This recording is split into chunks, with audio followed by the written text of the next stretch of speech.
Hello, everyone. Welcome. My name is Michael Anderson. I am the Director of Outreach and Education for the Mississippi River Network. Founded in 2005, the Mississippi River Network has grown into a diverse and powerful coalition of 70 organizations and businesses from the river's headwaters in Minnesota all the way to its mouth in Louisiana. The network implements the only national public engagement and advocacy program for the entire river, and that's called One Mississippi, where we've inspired thousands of actions and grown a community of over 20,000 river citizens. Now, many of you on this list, flipping through registration ahead of time, have been a part of our river citizen community for many, many years. But we also know that a sizable portion of you all joining tonight have joined our river citizen community within the last few months. And so I want to just to make sure that if you are new, you're checking your email. We have sent out a welcome email series where you can learn more about our Mississippi River Network, One Mississippi, our river citizen community, and we also invite you to share more about why you care about the river, which I know will be a theme throughout this event tonight as we hear from John, and look forward to hearing even more from you all in our Q&A at the end of the event. So with that, I'm going to pass it over to my colleague, Gretchen Hagel, to share more about our special event tonight. Gretchen.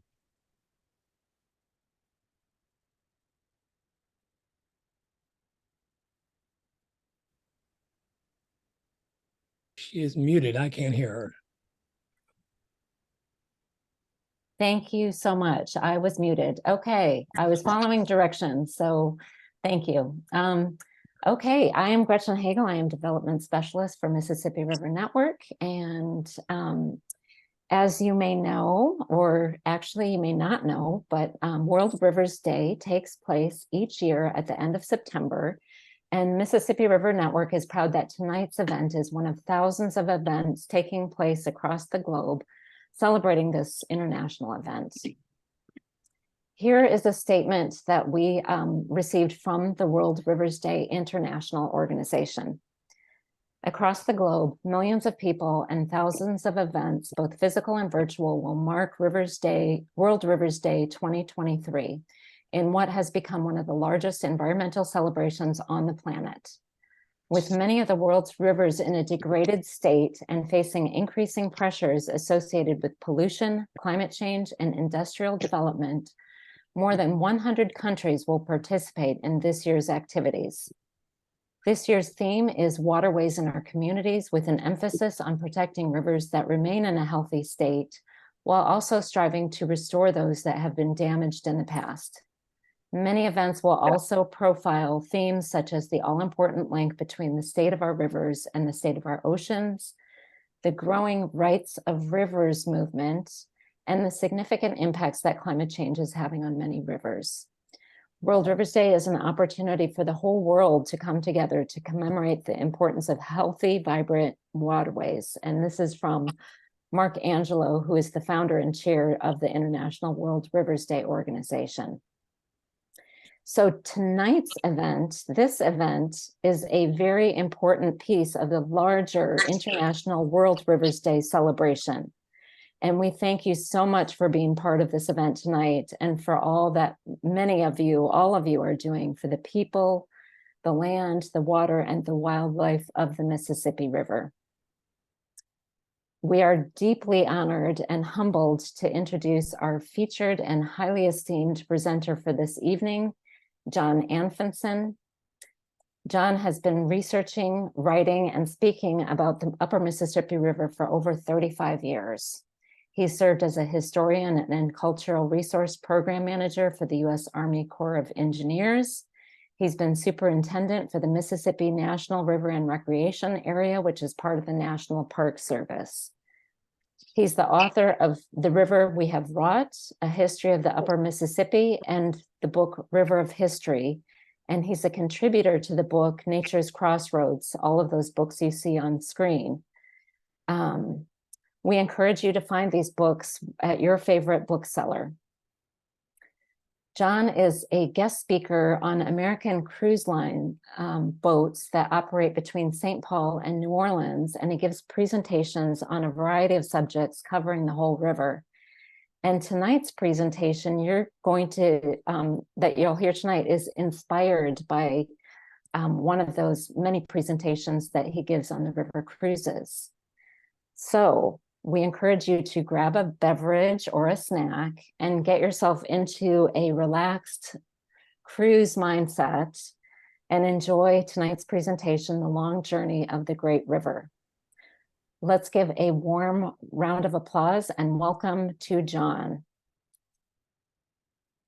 Thanks so much for that, Gretchen, for that introduction. And I will start sharing my screen now. We've tested this all out, so we know it's going to work, right? Everything's going to be perfect.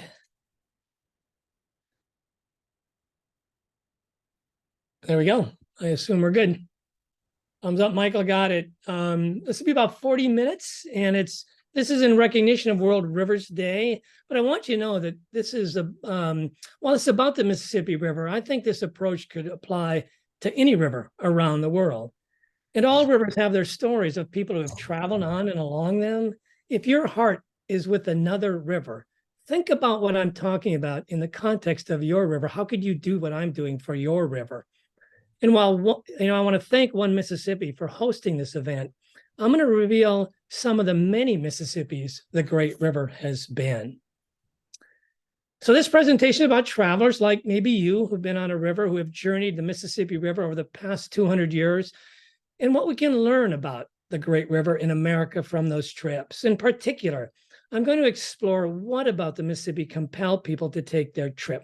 And I'm going to explore what they tell us about the Mississippi River physically and ecologically, people they met along the way, the stories and places that are bonded to this river, and about the political, economic, and social climate of the time during which people took their trip.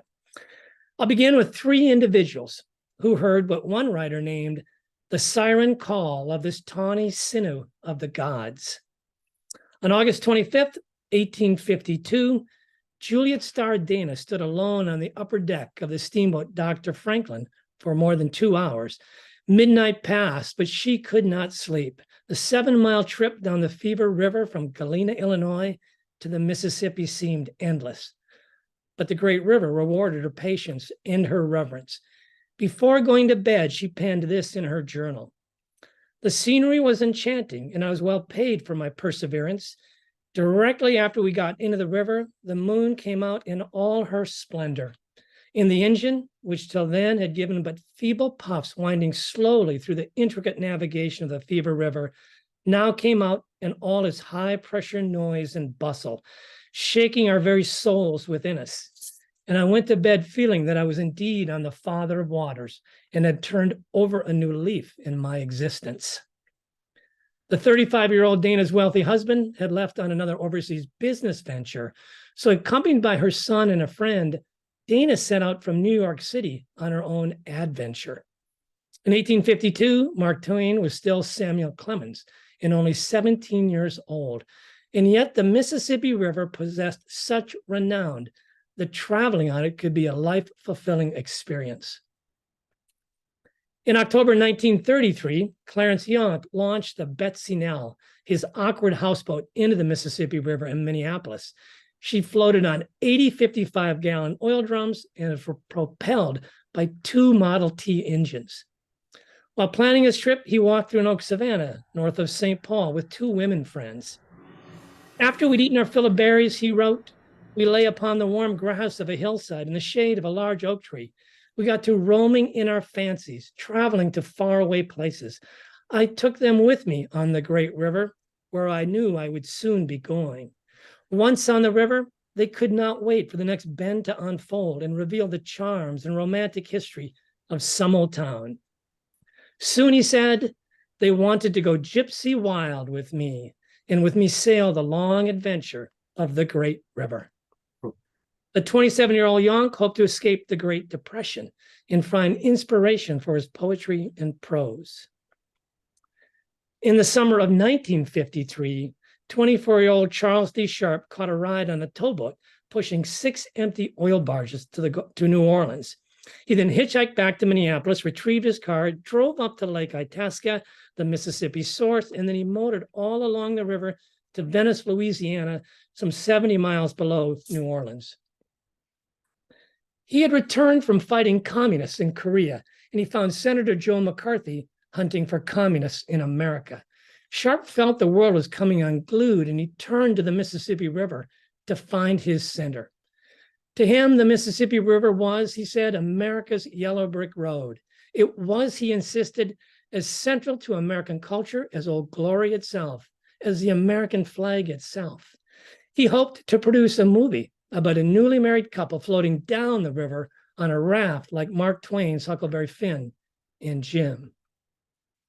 3 people, separated in time and circumstance, had one thing in common. They revered the Mississippi River. But why? What had they heard or seen or read that made the Mississippi such a necessary quest? Sharp begins to explore these questions. He suspects that the Mississippi River's physical prowess and Mark Twain are behind the river's universal stature today, as I suspect many of you do. But in the end, he does not try to understand anymore why, individually and as a nation, we have such esteem for the Mississippi River. Travel writer William Least Heat Moon also struggles to find the reason. As of 2003, when he wrote the foreword to Yonk's book, his library contained over 2,000 travel books. Of those about rivers, he said, most were all or partially about the Mississippi River. He believed that so many people were taking trips on the river that doing so was on the way to developing into a ritual for a nation shy on communal rituals. Why, he wondered, the Mississippi has come to dominate our fluvial travels, he was not sure. After some speculation, he said, consider all the reasons you can come up with, and still you must face the inevitable. The Mississippi River has an encompassing mystique that no other American river exerts. If only all travel accounts on the Mississippi provided the depth and richness of Dana, Yonk, and Sharp, but I found that few do. I had rejected the whole genre of travel trips for what they did and did not offer. Many are self-absorbed. The writers focus on themselves rather than the river. The only book I've ever thrown in the garbage is a travel trip account I was asked to review by a journal. Parroting Twain, some travel books deliberately write into what has become a cliche for river trips, using the river to sell themselves in their books. And too many provide details as trivia, disembodied from a larger and meaningful context. People have skied, swam and sailed it. They've motored down in fishing boats, speedboats, and houseboats, and they've paddled down in kayaks and canoes. And to do it more nostalgically, more like Huckleberry Finn and Jim, they have floated down on rafts. Sharp calls all these followers of the Mississippi River travel ritual rafters. As the size of Heat Moon's library demonstrates, many of Sharp's rafters were not just compelled to take a trip, they were equally compelled to write about it or publish their images, giving substance to both the ritual and the cliche. So you may find it strange that I became deeply involved in the publication of a travel trip. It happened when I received a call from an organization called the Center for American Places. And they asked if I'd write some essays to provide the context for Charles D. Sharp's 1953 travels and photographs on along the Mississippi River. I found it hard to say no. Sharp's journey, his text, and his photographs were, after all, about the Mississippi River. And discovering sense of place is one of my great passions. Sharp had ended his tour of duty in early 1953 after fighting in the Korean War. And while he was there, he became the unofficial camp photographer. Upon returning, he planned a trip on the Mississippi River, but even in 1953, he knew he had to do it in a different and unique way. So he came up with what I would call an early version of a TV reality show. He would film a honeymoon couple as they rode down the Mississippi on a raft. Just imagine, he writes, the glories and the perils, the loving and the spats, the myths and the realities. We'd film it all. I think he anticipated the TV version of honeymoon survivor. Any couple still married at the end of the trip would win. Not surprisingly, he couldn't convince anyone to fund the project. So he decided to take a trip down the river and shoot photographs to sell his idea. He talks his way onto the R.H. McElroy, this towboat pushing empty oil barges from Minneapolis to New Orleans. And after hitchhiking back, he drives the river's length. Only after I received Sharp's photographs and manuscript did I ask the questions I should have before I agreed to write the essays, like, what can another travel account add to the literature of the Mississippi River? Why do we need another picture book of it? What can such repetitive documents contribute to our understanding of and appreciation for the Great River? And these became the questions I had to answer to justify working on this project to myself. And I had to discover what compelled Dana, Yonk, and Sharp to travel the Mississippi River. The river's reputation as one of the world's greatest rivers is one reason. Few geographic names evoke a more powerful sense of place. Have you ever noticed how nearly everyone who writes about the Mississippi seems obligated to call it the mighty Mississippi? It is as if mighty is part of its official name. And most people use this statement without thinking about how the Mississippi came to be mighty. What makes it mighty? Everyone knows, don't they? Europeans considered the Mississippi one of the world's greatest rivers by the late 1600s, although they had only a vague understanding of its physical size, power, and abundance. That we can now quantify the river's physical assets only confirms what they believed. But the river's hold over the world's and America's imagination, its encompassing mystique, emanates even more from its history. The Mississippi is mighty because of the stories it has accumulated. The great river gathers stories like tributaries, growing culturally stronger and deeper with each one. And these stories include contributions to American literature, art, music, to our national narrative, our national storyline. And by getting on the river or driving along it, you can become part of the long adventure. So how far back does the long adventure go? When did the idea of the Mississippi River as the renowned river, as the mighty Mississippi River, as the great river begin? The French had begun hearing from American Indians about a great river to the far west in the 1630s. And in 1673, the governor of New France or Canada selected Louis Joliet and Father Jacques Marquette to undertake the first expedition to find the Mississippi. The French hoped it would flow to the west coast and the far east. Marquette had dreamed of reaching the rumored river, and Joliet's arrival at his mission at the junctions of Lake Michigan and Huron in May of 1673 promised to make that dream come true. Joliet was in a hurry, and Marquette was almost giddy. We were not long in preparing our outfit, Marquette recorded, although we were embarking on a voyage the duration of which we could not foresee. Indian corn with some dried meat was our whole stock of provisions. With this, we set out in 2 bark canoes, M. Joliet, myself, and 5 men, firmly resolved to do all and suffer all for so glorious an enterprise. On May 17th, 1673, they left the mission. This is the red line as their downstream trip. They headed into Green Bay and up the Fox River. Near present-day Portage, Wisconsin, they crossed over the short portage between the Fox and Wisconsin rivers, where Marquette reflected, "We now leave the waters which flow to Quebec, a distance of 400 or 500 leagues, to follow those which will henceforth lead us into strange lands." On June 17th, the party entered the Mississippi with a joy, Marquette exclaimed, that I cannot express. Here then, we are on this renowned river.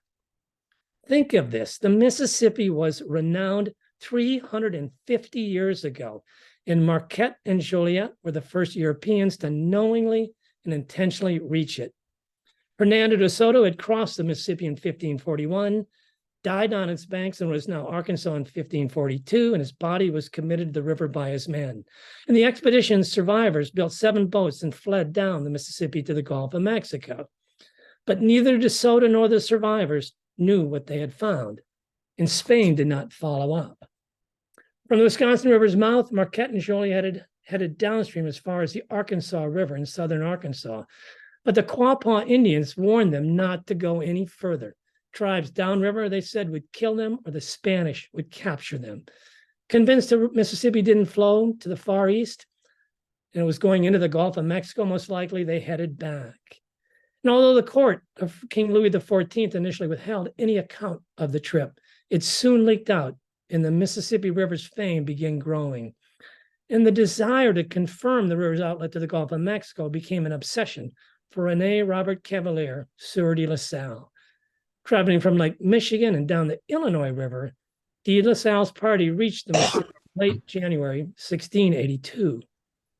And in April, they arrived at the head of passes where the Mississippi divides into 3 distributaries, and he had his men explore each of the 3 and then return to the head of passes. And ignoring the indigenous peoples of the land, he claimed all the lands drained by the Mississippi River, its entire watershed, for France.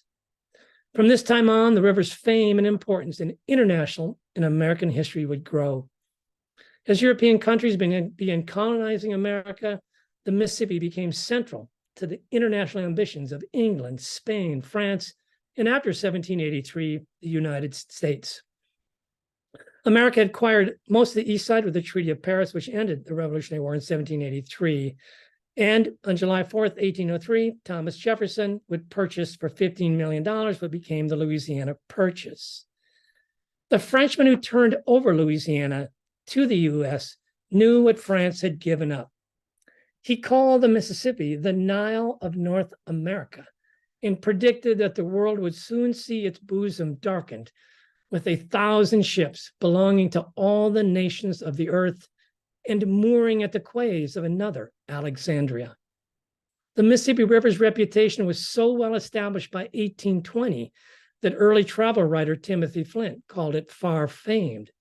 And in 1821, Zadok Kramer, who wrote the first travel guides of the Mississippi, asserted, "This noble and celebrated stream, this Nile of North America, commands the wonder of the old world, while it attracts the admiration of the new." Clearly, the Mississippi River's fame as an iconic river had been established by the early 1800s. So when did traveling on it become so popular? And I'm excluding these trips by early explorers, traders, and priests. These were business ventures, government exercises, and religious missions. These are the foundation of the travel trip genre. They focused on finding an all-water route to the Far East, laying claim to America, converting American Indians, and capturing the intercontinent's wealth. And these trips differ fundamentally from those of Dana, Yonk, and Sharp. What I'm interested in is, when did trips by individuals seeking adventure, escape, literary or artistic inspiration, personal meaning, or enchantment on the Mississippi began? And the obvious answer is with the publication of Mark Twain's books. But as I said, the river was an iconic river well before Mark Twain began publishing books. The greatest spur to public travel on the Mississippi came with steamboats. And steamboat allowed adventurers and tourists from the Far East or from the East and Europe to experience what was already a fabled river with relative comfort and speed. On October 20th, 1811, the New Orleans left Pittsburgh on the first trip down the Ohio to the Mississippi River, reaching New Orleans on January 10th, 1812. In less than a decade, over 60 steamboats plied the western waters. Not until 1823 did the first steamboat, the Virginia, venture the upper river's length to Fort Snelling. St. Paul did not yet exist. Italian adventurer and romantic Giacomo Beltrami steamed upriver with the Virginia and became one of the first tourist adventurers to write about his trip and promote the river. Upon arriving at the fort, he declared, "Our passage to this place forms an epoch in the history of navigation." From 1823 on, the Mississippi River would come alive with steamboats, and many Easterners and Europeans would come to travel on the river. Many notable writers came before the Civil War, and the great river disappointed some, like Charles Dickens. Others agreed the Mississippi was the Nile of North America, only that it was the river of slavery, it facilitated the institution's growth. Whether critical or laudatory, the accounts of these early travelers put the Mississippi River at the forefront of the minds of the world and America. And as much as the written word, paintings would bring the Mississippi River to audiences in Europe and America. In the fall of 1835, after 2 years of rambling through the Great Plains, George Catlin, an artist from Philadelphia, headed down the Mississippi from Fort Snelling. The scenery and wildlife and ease of travel so impressed Catlin that he encouraged Easterners to take a trip that would be called the Fashionable Tour from St. Louis to the Falls of St. Anthony. This tour, he said, would comprehend but a small part of the great far west, but it will furnish the traveler with a fair sample of what is now made so easily accessible to the world. It appears that many Americans and Europeans already knew about the Fashionable Tour. As of 1835, when Catlin was on the river, he said steamboats arrived at Fort Snelling every week during the summer from St. Louis and carrying tourists and immigrants on the same boats. During his travels, Catlin painted some of the earliest scenes of the Mississippi River's landscape and indigenous peoples. When he returned to the East in 1836, he began touring major cities, starting with Pittsburgh, Cincinnati, and Buffalo. And the next year, he presented his paintings in Philadelphia, Boston, New York, and in 1838, Washington, D.C. In 1839, he took his show to London and then to Brussels and Paris. During the 1840s and 50s, artists found a new medium to capture the great river's length. They painted river scenes on a continuous canvas that could be rolled across the stage on spindles, kind of shown in this slide. John Banvard produced the first, covering the Mississippi River from the Missouri River confluence just above St. Louis to New Orleans. He premiered it in Louisville, Kentucky in June of 1846, and then he took it to Boston, New York, and London. In London, the panorama played for 1 year and 8 months, including a performance before Queen Victoria. Over 600,000 people came to see it. And then he took it to Paris. One of the most well-known panoramas, and one we still have images from, is that of Henry Lewis.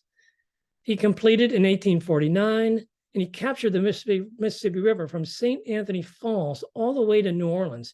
And it spanned a roll of canvas 12 feet high and some say 1,300 feet long. And Lewis also toured the United States and Europe with his panorama. So it's likely that Juliet Starr Dana saw one of the more than 5 panorama exhibitions running about the same time. So the idea of the Mississippi River as something worth traveling on and writing about and capturing in art arose well before the publication of Twain's books. The magic of Twain was he would take the river's renown to an even higher level. With this context, I still had to consider my contribution to Sharp's book and confront the question about the value of repetitive travel accounts.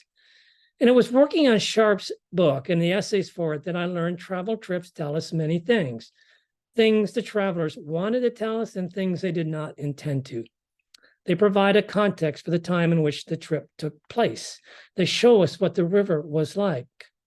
The good ones offer insights into people and life along the river, and they highlight the places and stories, good and bad, that tell us where the river and America have been. Each travel trip says something about the time when it occurred. In 1835, George Catlin found the upper Mississippi River on the edge of change. He mourned for the American Indians. He foresaw the bones of their ancestors plowed up by impatient settlers, taking away their homeland and sacred ground. He anticipated the cutting of the forests, the erosion of exposed riverbanks, and the flow of steamboats upon the Mississippi. He knew what was coming. I have seen thus in all its forms and features, he proclaimed, the grand and irresistible march of civilization. I have seen this splendid juggernaut. Returning down the Mississippi, he blanched at the growing population along its banks, and yet he marveled at its unstoppable advance. Juliet Starr Dana embarked on her trip in 1852, 9 years before the American Civil War started. On board the steamboat, she often talked to a black maid as the maid stood ironing.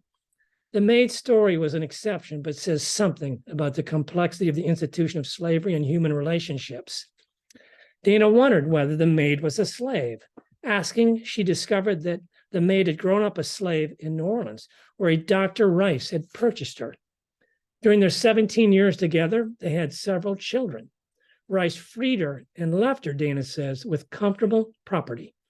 But the maid told Dana she preferred working, so she had taken a job of ironing and washing on the steamboat. In 1857, only 5 years later, Louisiana would prohibit owners from freeing their slaves, accelerating America's rush to the Civil War.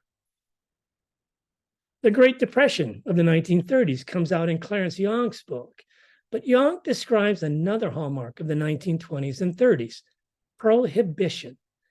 Prohibition was the time from 1920 to 1933 when the 18th Amendment outlawed the making, transportation, and sale of liquor. In taking his trip in late 1933, Young experienced a well-established reaction to prohibition in the Mississippi River bottoms and towns. Wanting a little meat, he went hunting pheasants below St. Paul. And as he began exploring one of the islands, someone shouted at him to get off. And Young could just see the man's outline in the brush, and the man had a gun pointed at him. Thinking about it later, Young noted, I could imagine the devious ways in which he merchandised his product. No doubt he had a small skiff, well hidden in some thicket along a bayou leading to the river. At night, he might sneak out and bring a load of whiskey to some secret cache upriver where an accomplice picked it up and carted it to an underground distributor in the city. Moonshining is something that occurred all along the Mississippi River.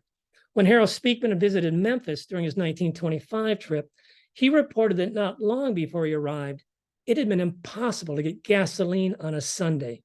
On the other hand, he said, alcohol was to be had at all times.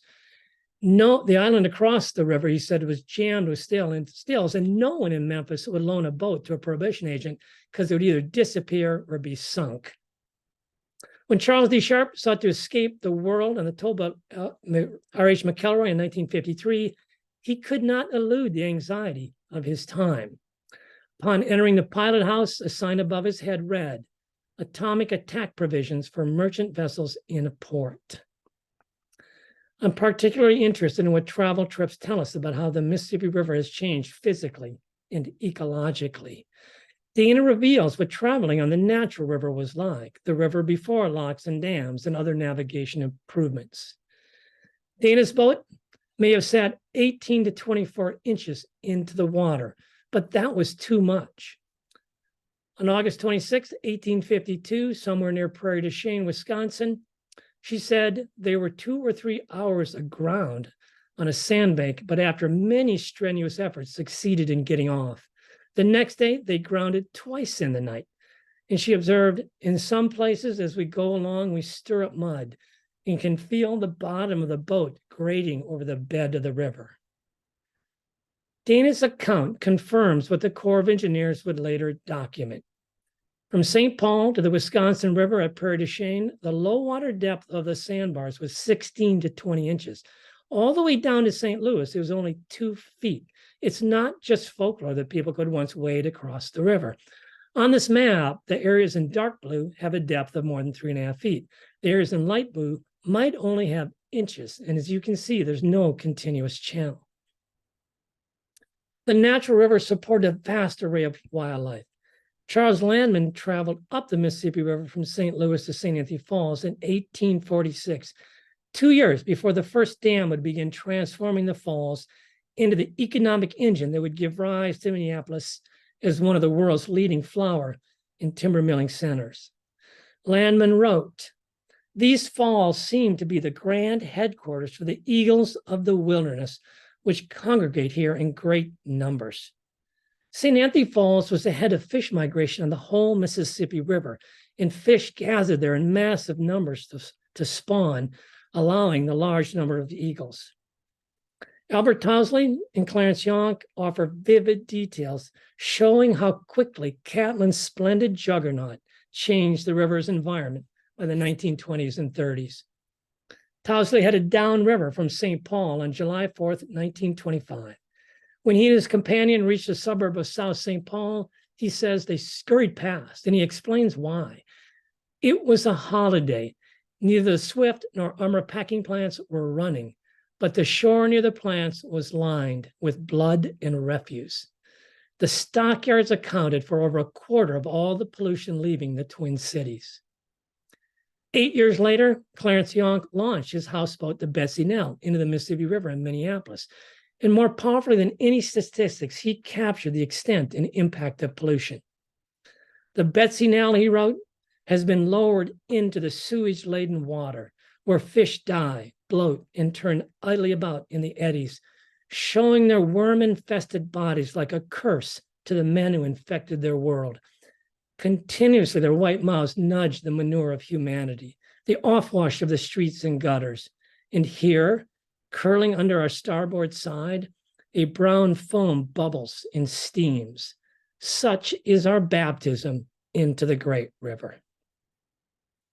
Travel accounts at their best tell us about the lives of people along the Mississippi River, and they give the reader a broader sense of community, not just chance encounters with odd or atypical characters. Dan arrived on the upper Mississippi River in 1852, 1 year after the Metawakat and Wapakute bands of the Dakota had signed the Treaty of Mendota. By this treaty, they gave up their lands west of the Mississippi for a small reservation on the Minnesota River. Yet Dakota would not be forced away until 1854. So Dana encountered the Dakota on the eve of leaving a river that had been part of their life for centuries. They had buried their dead on its bluffs. They had fished and traveled upon its waters, and they had lived upon its banks. Just 77 years later, Tousley says that many communities were still fresh with their immigrants who spoke their native tongue, but he recorded the changes already occurring. At Guttenberg, Iowa, he wrote, "We heard as much German as English in the stores and on the streets. Fathers smoking long German porcelain painted pipes and frous adorned with shawls in spite of the heat, talked and laughed." In contrast, he wrote, "In an ice cream parlor, we saw the younger people of the town, a far cry from older to younger generation. The books they carried, magazines for sale in the racks, phonograph records that were played while ice cream and the newest soft drinks were consumed, proved that the younger generation had been Americanized with a vengeance." We see in his account not only the change Tousley saw, we see the change from his time to our own. In 1986, Eddie Harris became the first African-American to canoe the river's length. He was another writer looking for inspiration. And his account is much more about the people he encounters than the river itself, and he found more good people than bad. As Tina Turner sang in Proud Mary, Harris found that you don't have to worry if you got no money. People on the river are happy to give. He concluded that on an individual level, race did not cloud most of his encounters, even if he did encounter racism. His take on race was more subtle, but he knew he couldn't ignore it. Travel trip writers often highlight the river's well-known sites. Many of the same sites appear in one account after another, and consequently, they tell us about the places along the river as a reflection of where America has been. Sharp searched for places that explained what made the Mississippi so representative of the American experience, places colored by the river and places that explain the countries and his infatuation with it. Sharp did not ignore the places that represented the dark side of the American story. This theme emerges from his writing and images about discrimination, intolerance, slaughter, and environmental destruction. Although he provides little context, he still presents these places in his photos. The Battle of the Bad Axe site at Victory, Wisconsin, is where the militia in Dakota killed many of the beleaguered Sac Indians under Black Hawk in 1832. The Nauvoo House in Nauvoo, Illinois, is witness to religious intolerance that forced thousands of Mormons from their homes and community. Founded by Joseph Smith in 1839, Nauvoo was America's 10th largest city in 1842, but in 1846, Smith and his brother were murdered and the Mormons driven out.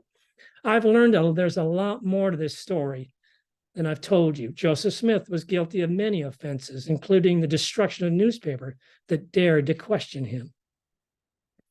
Sharp's simple image of the Memorial Cemetery sign for Aurora, Arkansas Relocation Center marks America's paranoia and intolerance toward Japanese Americans during World War II. This was one of many relocation centers they forced Japanese Americans into after the bombing of Pearl Harbor.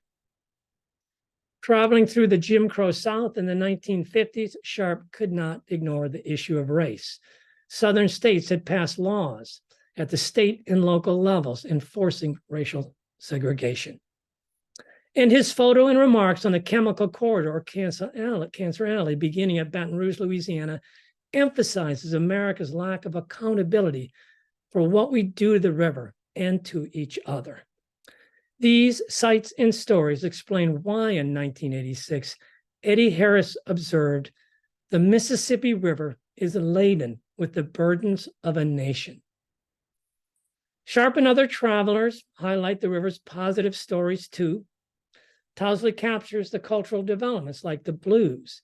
While in Memphis in 1925, he says he heard the Beale Street Blues, the Memphis Blues, and a dozen other blues. He heard these. You know what's happening? Oh, maybe talk too loud. He heard these songs at a time when the blues were growing into a national phenomenon. And as he continued downriver from Memphis, he experienced the deep origins of the blues and African-American music. He wrote, "Floating across the waters, primitive, plaintive, and with the indefinable call of the unknowing to the unknown, came a song. Never have I heard such inexpressively beautiful euphonious notes, such weird, haunting melodies. There was not only an exotic timbre in these sounds drifting across the river, there was a verity, a plea, a caress. There was a beauty, a sweetness nurtured in the breasts of mothers of a long oppressed race. We dared not paddle, we dared not move." Of course, the great river has its share of great writers, Mark Twain, William Faulkner, and William Piercy among them. When Harold Speakman reached Hannibal, Missouri during his 1925 trip, he learned that Laura Frazier, the role model for Becky Thatcher and Tom Sawyer, lived just outside of town. She was nearly 90. While Harold interviewed her, his wife sketched her. Rivers are difficult to think of as places. Places are fixed, and rivers move. But in doing so, they connect places and stories, giving you a sense of the river as a whole. And it is as a whole that the Mississippi is one of the world's greatest rivers. For Sharp and for many of those individuals whose books reside in Heap Moon's library, traveling on the Mississippi was a sacred endeavor. Through their voyages, they communed with a place that melded nature and history into one of its most powerful forms on the planet. People will continue their pilgrimages up and down the Mississippi River, and they will continue writing about it, photographing, painting, and filming their trips and putting them on YouTube and Facebook and Instagram and TikTok and every new medium that arises. The ritual will go on. What will they tell future generations about the Mississippi as a place? What new places and stories will they add to the American narrative? Whatever they tell us, they will continue to make the Mississippi River as a place palpable, tangible, and hopefully persuade people to be accountable to the health of the river and each other. I begin with 3 quotes about the power of place to 3 travelers on the Mississippi, and I'll end with another. Albert Towsley concluded his 1925 trip with these words. He said, "The Mississippi is the river of the world, given to America not for abuse or neglect, but to work and be worked, to produce, create, not only things material, wealth, gold, but to stimulate ideals, hopes, loves, life.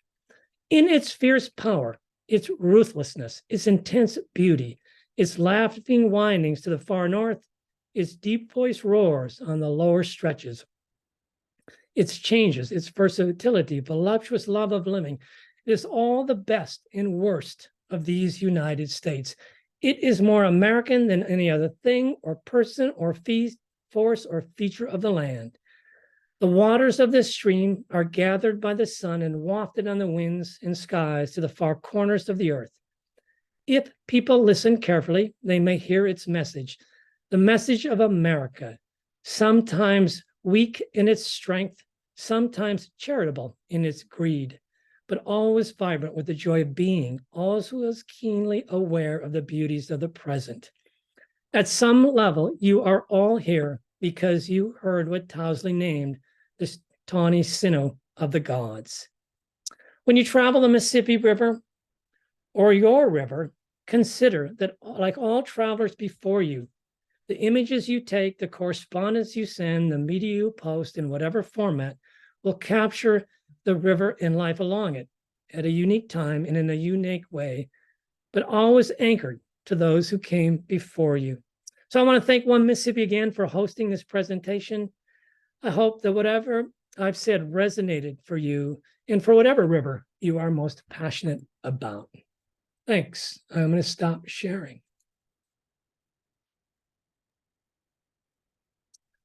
There we go. Thank you so much, John. Wow, what a beautiful portrait you painted of the river. We are so appreciative and fortunate to be here tonight. And we do have time for questions for the audience. We have one question that I will share, but if people want to go ahead and put your questions into the chat, we'll read the questions out just to kind of keep things moving quickly. So I'm going to just go ahead and start with a question from Mark Peoples, River. And his question is, around the same time that Napoleon's army were having a rough time invading Haiti, the government of France sold us the Louisiana Purchase. Was it Napoleon's failed attempt at invading Haiti that created the stress sale of the Louisiana Purchase? Wow, that's a great question, and one I wish I could answer more fully. I do know that it played into it. The successful revolution there, which would end slavery, was a huge event in the North American hemisphere that I don't think enough people know about. And Napoleon was having enough times in other places, and I think he also saw the writing on the wall that American population was moving so fast over the Appalachian Mountains. Slavery and it was moving so fast into the South that he knew he'd be facing another battle there in the end anyway. I hope that answered your question. Thanks, John. Thanks, Mark. Here's another question from Dean Klinkenberg. Seems like we've had a rather mixed relationship with the Mississippi. The admiration of the 19th century of the great river and its wonders gave way to a 20th century where we filled the river with trash and generally ignored it. What do you make of these very different views of the Mississippi? Well, I think there's a direct reflection of the river was, until we really took it over, was the river of promise, right? It was a river of immense promise for America. It was this, transportation artery. It was going to be economic engine for the country, never-ending wealth. And then we started destroying it and started polluting it. And we began seeing our abuse of it, and we began turning our backs to it. In the writings, you'll see a shift in the writings by the early 1900s, especially 1920s, to the river as something dangerous and evil, and something that killed people in flooding. And so there is the shift in the narrative about what the river means to America. And it's only been, in the late 20th, early 21st century that we've turned our fronts to it again and tried to change. And I think One Mississippi is one of those organizations that's trying to change that narrative back to a river that we value and take care of. Thank you. Thanks, John. Thanks, Dean. Next question. Molly Reagan asks, the 3 earthquakes during the winter 1811 through 1812 that changed the Mississippi River's flow temporarily and created Reelfoot Lake, what may it be like when the next big quakes come? Oh my gosh. I think you saw it's one of my talks on the cruise boat. Come on my cruise. I'd be glad to do it another time in another venue for even with all you all again. But it was the Moroccan earthquake. I think initially they saw it as a 7.5. The earthquakes in New Madrid area were 7.5, 7.3, 7.5. There was a 6.8 aftershock, which is a major earthquake. And they felt it on the East Coast, the Southeast, the Northeast. We don't know how far west they found it, but it sent a tsunami up the river so tall that there was a sailor on one of the flatboats. He said he'd never seen its like at sea. It pushed his flatboat upriver a mile. And so I know the arch would probably fall in St. Louis. And I read a safety report by Emergency Management out of Memphis, and they said the devastation of the roads and levees and everything would be so complete in that series of earthquake that there were many places in the heart of this continent that you could not get to with emergency vehicles for 3 days. We would be like a third world country in the center of the United States. Thank you, John. We have a number of additional questions. I think we've got time for sure for one more. So I'm going to jump right to a question from Sarah Shipley. Hi, everyone. This is Sarah Shipley Hiles from the Mississippi River Basin Ag and Water Desk, a journalism collaborative covering the entire basin. Can you talk a little bit about the Army Corps of Engineers' attempts to engineer the river and where we need to go in the future with river engineering? Well, in my book, The River We Have Wrought, not to promote it, but the argument in that book is fundamentally this, is that the Corps of Engineers doesn't do anything to this river. There's been no refuge created just by the Fish and Wildlife Service. Everything that has happened on this river by a federal agency came because a dedicated group of people pushed for it. And so what the Corps of Engineers does next to the Mississippi River will be what we as Americans want them to do. And so, and we've seen some compromises come in, since 1986 with the Water Resource Development Act, where ecosystem preservation or restoration was supposed to be part of it. That was because of a dedicated group of people pushing that an environment should be part of it. And next year we celebrate the 100th anniversary of the Upper Mississippi National Wildlife and Fish Refuge. That was a movement by Will Daigle and others, a really national movement that got that refuge created. So my answer, it may seem simplistic, but it's what we do as an American people and what we want. And that's why organizations like One Mississippi are so important, so that voice is out there for another voice on what the river should be. Thank you, John. Again, there are a number more of additional questions, and what we may do is I will save this chat and we will share these questions with you, John, if you are able to answer them, or we'll just share them out with people after this event, and maybe give people a chance to dialogue maybe on social media and find answers in amongst themselves. So, but I think that there's could be an hour-long conversation after this with all of the great questions that we have tonight. So thank you to everybody for being a participant in this discussion. So we're going to just have a few closing remarks to stay on time. Just going to look at this chat here. Michael, yeah, thanks for going back to the slide there. As folks may know, the presentation tonight is part of a World Rivers Day celebration.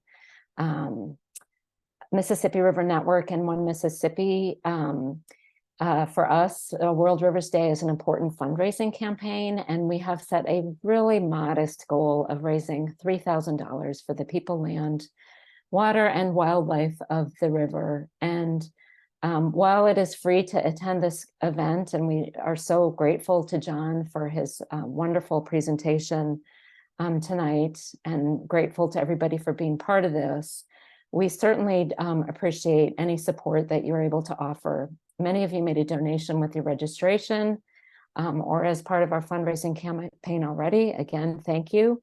If you haven't and you are inspired by things that you've heard tonight and can make a donation of $5, $10, $25 to pitch in for tonight's event, we would certainly appreciate any support.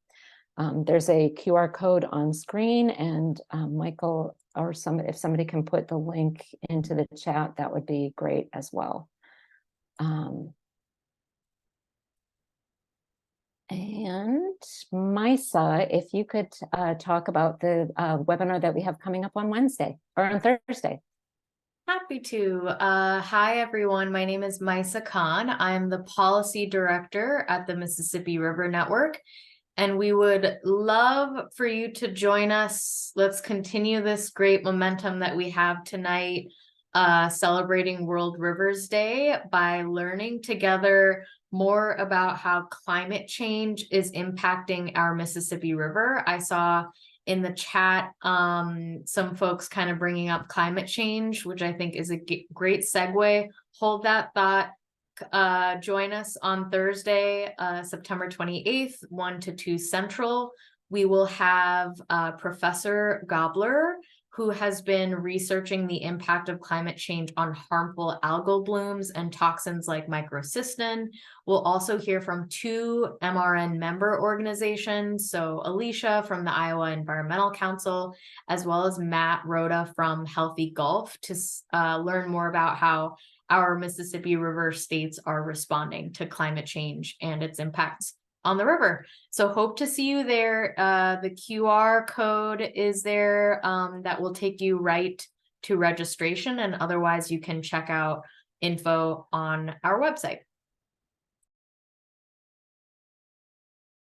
Thank you, Misa. Another event that we have coming up, this is in December. Many of you might have seen in the comments, we have Stephen Marking. I'm not sure if he's still here with us. Oh, I am. Wonderful. Great. If you can come on, if you're on screen, I'm not seeing I don't know it. if you can tell, but I got a haircut today. So I don't know how to get on screen. There you are. Yeah, great. Yeah. Wonderful. Thanks so much. Yes. So in December, and the tentative date is December 5th. We're about to firm that up. So save the date. If you enjoyed today's presentation, Stephen is also somebody who makes presentations on American Cruise Lines, and he is going to be presenting scenes from our mighty Mississippi River. This is a magical journey of song, storytelling, and visual imagery featuring America's greatest river. The performance lecture will include scenes from the headwaters, the upper and lower Mississippi, culminating with Old Man River as you reach the Gulf of Mexico. And Stephen is a Riverlorian, a guest speaker and entertainer for American Cruise Lines, and a spokesperson for our glorious river. He holds a master's degree in vocal performance, has 4 decades of performance experience singing opera, oratorio, art, songs, musical theater, pop, folk, and rock music. And this presentation, we have gotten a sneak peek of this, and it is just gonna blow your socks off, just as tonight's presentation from John did. So we hope that you will save the date, again, December 5th, and we'll be sending more information to all of you. Stephen, anything you want to chime in?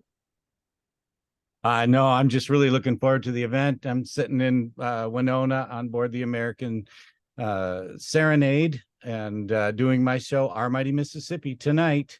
But sound check isn't for another 10 minutes. So I got to see all of John's presentation, which I'm really grateful for. Wonderful, wonderful. Well, Michael, and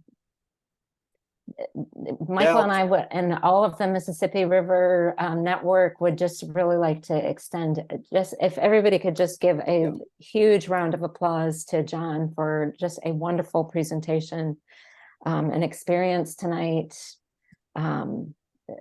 helping us understand how history has shaped the river and how the river has helped shape our history. It's just been fascinating. So thank you so much. Michael, any final words?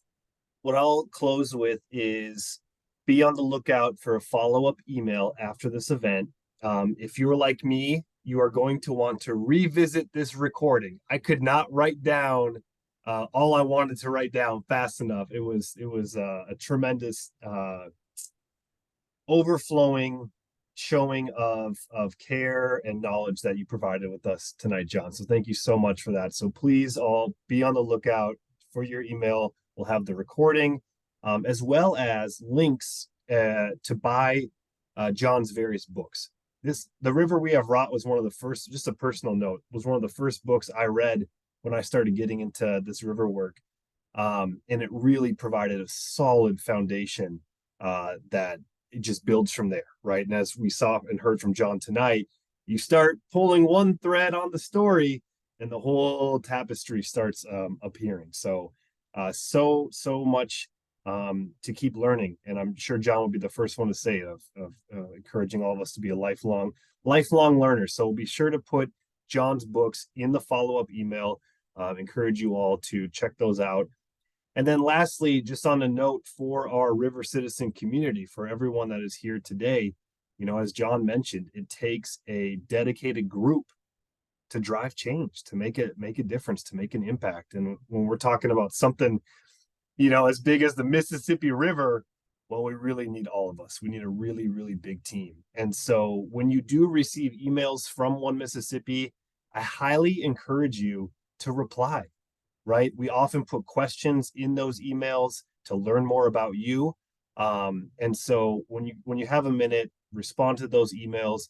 And so we can just keep growing our community and our relationships stronger and stronger. So with that, I'll leave it open in case John has anything else to add on top.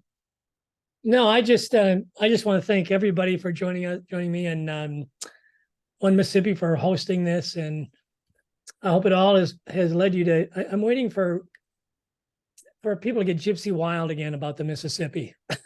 So go get gypsy wild about the Mississippi, everybody. Wonderful. Well, on that note, thank you all for being in attendance tonight. We wish you a wonderful rest of your evening. I guess, as they say, safe travels from here. Take care. Bye all.